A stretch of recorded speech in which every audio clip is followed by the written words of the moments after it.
I'm just standing here waiting to see if a salmon comes by. Every once in a while, you never know. A fish who's decided to take a different route comes up here. Haven't seen any yet this morning.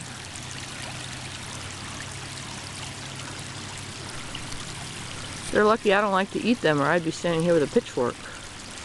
Just kidding. No, I haven't seen any fish yet.